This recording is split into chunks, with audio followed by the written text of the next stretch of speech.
Comme un vieux moteur diesel le matin d'hiver, le Warrior a mis du temps à se mettre en marche samedi après-midi au stade Percival Molson. Grâce à un excellent quatrième quart, les Sherbrookeois ont réussi à soutirer une importante victoire de 20-11 face aux Redmen de l'Université McGill, victorieux il y a 2 semaines à Sherbrooke.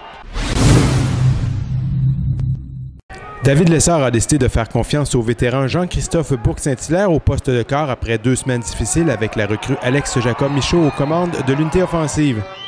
De leur côté, les Redmen ont repris là où ils les avaient laissés il y a 2 semaines au stade de l'Université de Sherbrooke, Frédéric Paquette-Perrault réussissant une longue passe tôt dans le match. Quelques minutes plus tard, Louis Brouillette inscrivait son équipe au tableau, transportant le ballon sur une distance de 5 verges.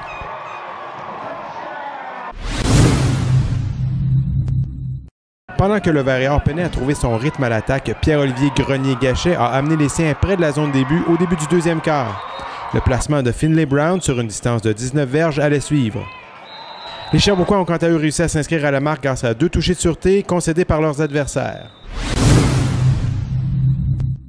C'est au 4e et dernier quart que l'étincelle tant recherchée par les hommes de David Lessard au cours des dernières semaines a finalement fait son apparition. Après avoir ajouté 2 points sur un touché de sûreté, les visiteurs ont rejoint puis dépassé leurs adversaires, notamment grâce à un magnifique jeu orchestré par Bourque-Saint-Hilaire qui a rejoint Frédéric Caron dans la zone payante. Toujours efficace défensivement, réussissant notamment 2 interceptions aux dépens du corps Mathieu Manarino, appelé en relève à Frédéric Paquette-Perrault. Les Sherbrookeois n'ont plus jamais regardé en arrière par la suite. Ça allait vraiment pas bien, puis que là, à un moment donné, je me suis fâché après l'attaque, puis à un moment donné, les émotions, ils sortent sur le banc. On avait le flea flicker qu'on voulait appeler, mais on attendait le bon moment. Fait qu'avec Coach Provo, on se parlait des écouteurs, on se disait est-ce que c'est le bon moment, est-ce que c'est le bon moment, puis non, on va être patient.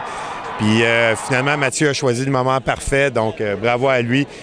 Puis à partir de là, bon, le momentum a vraiment tourné. Ça, c'est le fun, mais c'est pas une victoire individuelle, c'est l'offensive. Puis défensivement, une grosse défensive. On a vraiment travaillé fort, des revirements. Après ça, offensivement, c'est le momentum qui se crée. Puis après ça, c'est toute l'offensive qui a travaillé ensemble pour qu'on réussisse à mettre des points sur ce tableau-là. C'est ça un peu le rôle de la défensive, c'est de leur donner le ballon à l'attaque le plus souvent possible pour qu'ils prennent leur rythme. C'est ça ce qu'on a fait jusqu'à temps qu'ils le prennent justement au 4e quart. Oui, on a eu de la fatigue, mais on a réussi à quand même faire notre 1/12e et à faire les gros jeux quand ça comptait.